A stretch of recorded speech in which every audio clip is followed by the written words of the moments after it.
Salut les pirates, bon dimanche, j'espère que vous allez bien. Deuxième épisode sur le revival, sur cet article de psychologie.com qui vous donne des témoignages de personnes qui sont revenues ensemble. Revenir ensemble est à la mode, c'est parti des stars comme d'habitude avec Gillo et compagnie.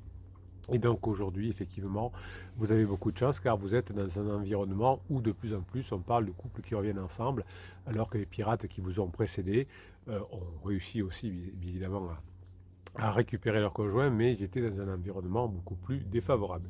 Alors, je vous ai, dans la vidéo d'hier, commencé à lire l'article sur psychologie et je continue à en parler avec vous et à lire l'article. Un point commun à tous les couples de la seconde chance qui marche, le recours à une nouvelle communication intime basée sur ce qu'est réellement l'autre et non sur le fantasme que l'on en a. Alors, évidemment, je suis d'accord.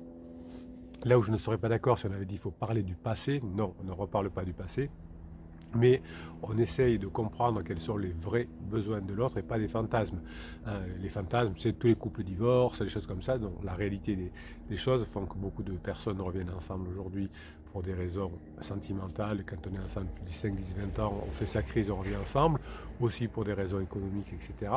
Aussi parce que quand on a 45 ans, 50 ans, qu'on a des enfants, qu'on fait partie du second marché, on ne trouve que des personnes qui sont un peu pourrites, alors que son conjoint qui a beaucoup travaillé, qui est un pirate comme vous, ou une piratesse, eh bien, on a envie de la récupérer ou de les récupérer parce que c'est quelqu'un qui est au top.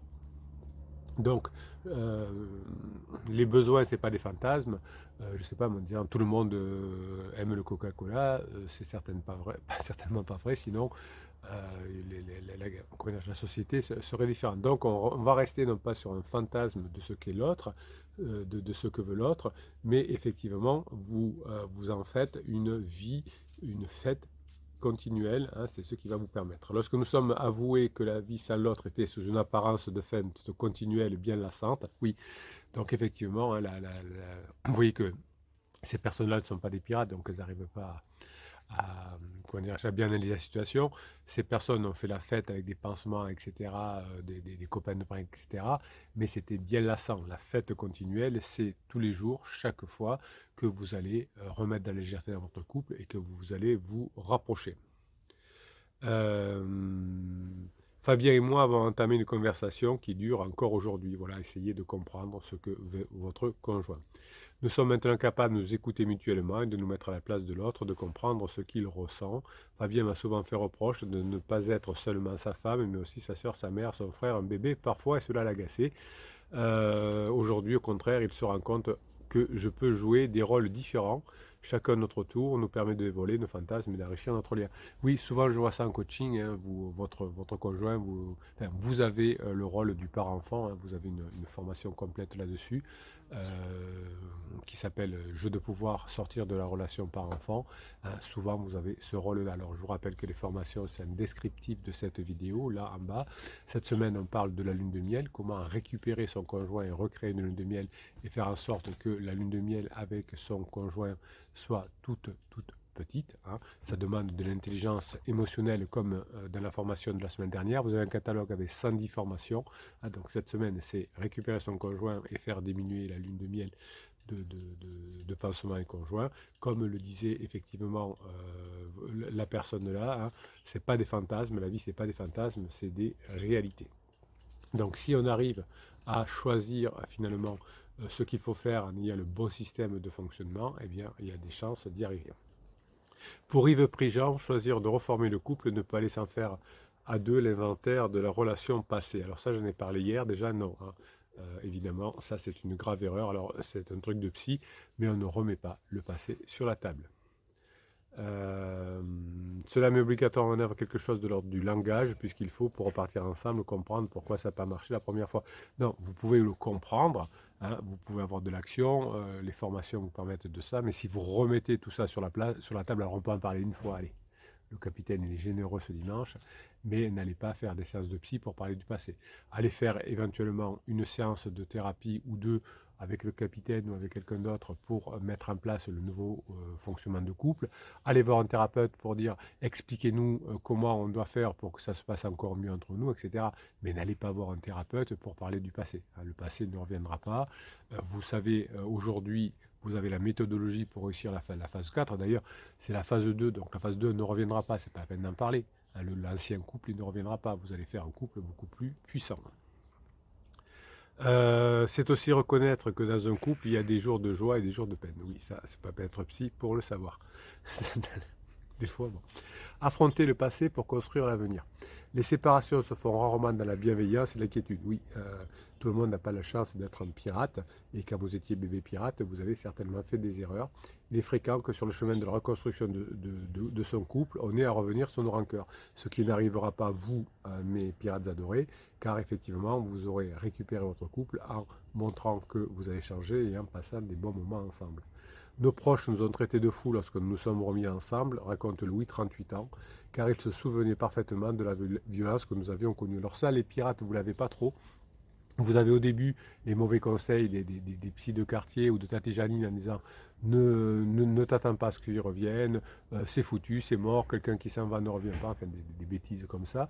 Mais ça, par expérience depuis 1999, vous les pirates, quand vous revenez, ça n'étonne personne en disant t'as tellement changé, t'as tellement bien fait, t'as tellement été patient qu'on a toujours su que vous alliez revenir ensemble. C'est plutôt ça que l'on entend que plutôt des Louis, comme Louis de 38 ans qui se disait que les amis se souvenaient de la violence que nous avions connue, hein, vous, non.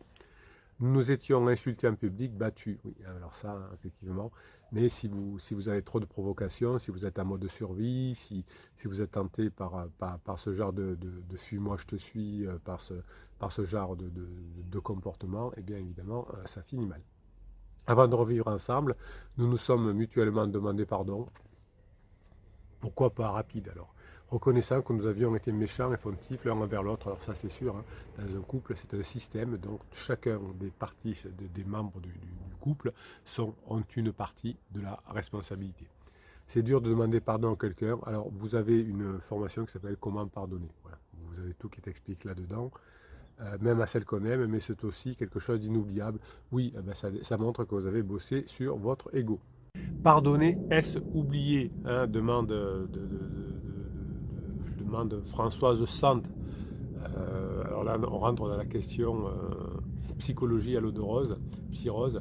Non, répond Françoise Sand, pardonner, c'est pas oublier. Il ne s'agit pas de tout effacer. Ce serait vouloir rebâtir sur l'heure. Le pardon permet de ne plus se focaliser sur les souffrances passées, mais sur les bons côtés de la vie ensemble. Bon, alors ça, non.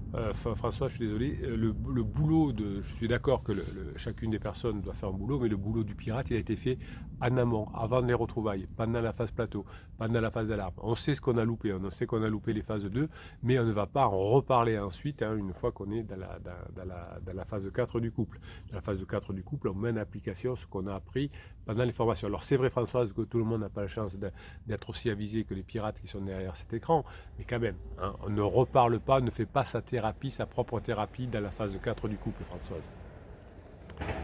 Il faut du courage pour revivre ensemble, puisque cela nécessite suffisamment d'humilité pour revenir sur le passé afin d'y voir clair, pour affronter les vérités sur soi, pas toujours agréable. Non, non, non et non, Françoise, ça se fait seul, peut-être avec un coach, peut-être avec le capitaine, peut-être avec un psy, avec qui vous voulez, mais pas avec votre conjoint et pas au moment de la phase de retrouvailles. Ça se fait avant que le train entre en gare.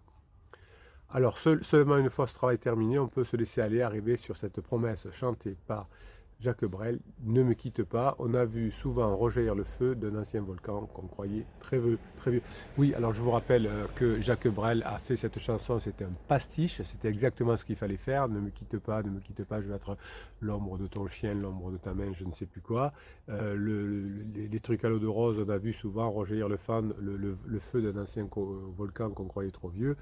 Alors, cette phrase, elle est pas mal, hein, mais madame, c'est Françoise encore, Françoise la psy, non, hein, c'était un pastiche. Hein, ne prenez pas, pour exemple, cette chose, ça fait du mal à beaucoup de couples.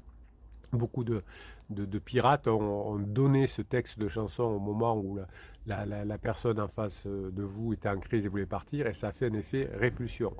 Attention, expliquez, madame la psy, s'il vous plaît, que ce n'était qu'un pastiche, hein. Jacques Brel l'a souvent expliqué. Et c'est pour ça, c'est le génie de Jacques Brel, qui était largement au-dessus de la majorité de la population, qui ne s'apercevait pas que c'était un pastiche.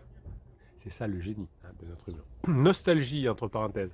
Entre la nostalgie qui peut nous saisir à l'évocation de notre ancien amour et une réelle possibilité de renouer, comment faire la différence? Oui, non, alors ça marche pas pour les pirates, puisque vous avez fait vraiment le travail à l'avance. Là, vous n'êtes pas comme quelqu'un qui fait un silence radio, qui va se faire avoir par une espèce de manque temporel. Il faut faire attention à ce que le désir de renouer ne devienne pas une difficulté à vivre sa solitude, explique Françoise Sand. Ah, elle n'est pas psy, elle est conseillère conjugale et familiale. Oui, bien sûr, mais ça se fait avant, Françoise. Ce travail sur soi, il se fait avant. Euh, est-ce est à, et à ce que l'idée ne germe pas sous la pression d'un entourage qui parfois n'a pas accepté la rupture. Il y a aussi les personnes qui se tournent vers le passé par manque de courage pour affronter l'avenir. Donc, bon, ça ne concerne pas les pirates, puisque vous ne faites pas ça par dépit. Vous faites ça parce que vous avez bossé, parce que vous avez de l'énergie, parce que vous avez compris ce que c'est un système, parce que vous avez compris comment vous allez récupérer votre conjoint, parce que vous savez que vous faites ça parce que c'est une clé essentielle, mais pas par un manque, hein, pas par besoin que votre ex, entre guillemets, redevienne votre pansement, hein. C'est des techniques comme le silence radio va faire que vous espérez que votre ex va revenir parce que vous souffrez. Non, là, vous voulez, au début, oui, vous êtes comme ça, mais ensuite, hein, vous avez bossé grâce aux formations et vous avez appris que vous vouliez revenir ensemble pour les bonnes raisons, hein, c'est-à-dire que le, à la fin de la crise existentielle, à la fin de la phase 3 du couple, vous avez cette phase 4 qui est la meilleure phase de votre vie et vous avez compris que ce n'est pas un manque, vous n'allez pas aller là-dedans par rapport à un manque, mais simplement parce que la crise existentielle est terminée.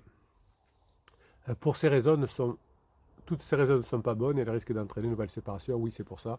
Ne faites pas de silence radio, ne faites pas de lettres magiques, ne faites pas de je te suis toutes ces manipulations, hein, puisque ça entraînerait, la Françoise a raison, une nouvelle séparation. Or, on s'aperçoit que l'effondrement est bien plus grand lors d'un second échec. C'est ce qui arrive effectivement quand vous faites un silence radio. Vous revenez parfois ensemble, rarement. Enfin, ça peut arriver si vous êtes en fin de lune de miel. Ça ne marche pas pour des personnes qui sont ensemble depuis 5 10, 15, 20 ans, mais parfois, cette manipulation peut marcher pour des personnes en fin de lune de miel, mais on voit que la personne finalement n'a pas eu le temps de changer, n'a pas eu de temps de travailler sur elle, et là, ça fait encore plus mal. Françoise a raison. Méfiance donc, il faut faire preuve de discernement avant de tenter cette démarche, hein. Je suis d'accord avec Françoise, il faut bien bosser sur soi, il faut bien faire les formations, il faut bien changer avant de revenir ensemble, et surtout ne pas oublier que pour se réconcilier, il faut être deux. Oui, je suis d'accord aussi, hein, il faut attendre que votre conjoint soit prêt, que le lien entre le striatum et le préfrontal soit fait. Avouer ou pas ses autres amours, doit-on choisir le silence ou parler de ce qui s'est passé pendant la séparation? Évidemment, vous les pirates, vous ne posez pas cette question, vous savez que vous êtes sur le futur, sur le présent et pas sur le passé. On s'en fout d'avouer ce qui s'est passé dans le passé. Il n'y a aucune obligation à se raconter tout cela, explique Gilles, formé psychiatre. Très bien. Cela appartient à l'intimité de chacun, je suis d'accord. Néanmoins, il y a deux cas où je crois positif de faire allusion aux aventures que l'on a connues. De toute façon, hein, vous avez grillé forcément votre conjoint. Vous savez que quand on est en crise, on n'est pas malin.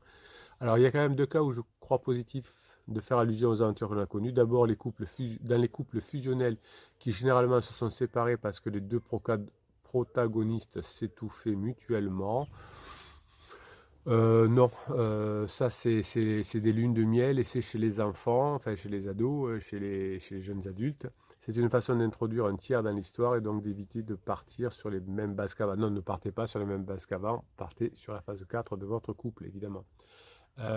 Ensuite, dans les couples où se joue une relation narcissique, l'un renvoyant à l'autre une image d'elle. Bon, là, on est trop dans la psychologie à l'eau de rose, encore une fois, hein. Laissez tomber tout ça. Dire que l'on a été aimé par d'autres, c'est expliquer que l'on a été mis en position de sujet, et cela peut permettre deux parts de terre qui se retrouvent de se positionner définitivement en sujet l'un en face de l'autre. Vous voyez ce genre de phrase qui ne veut rien dire, mais que la psychologie à l'eau de rose adore. Nous, on est dans le concret, on est dans les phrases qu'il faut prononcer, les phrases qu'ils vont faire, les choses. Alors je vous redis quand même, on a le droit de s'amuser aussi, hein, c'est dimanche. Dire que l'on a été aimé par d'autres, c'est expliquer que l'on a été mis en position de sujet, et cela peut permettre à deux partenaires qui se retrouvent de se positionner définitivement en sujet l'un face à l'autre. Vous êtes bien d'accord que ça ne veut rien dire, ces phrases-là. Mais on a l'impression que c'est intelligent. Bon, eh bien écoutez, moi en tout cas, ce que je retiens de cet article de psychologie, en tout cas, c'est que ben, ça y est, on est rentré dans le monde où on a compris qu'on revenait ensemble, on a compris que il y a différentes étapes dans un groupe.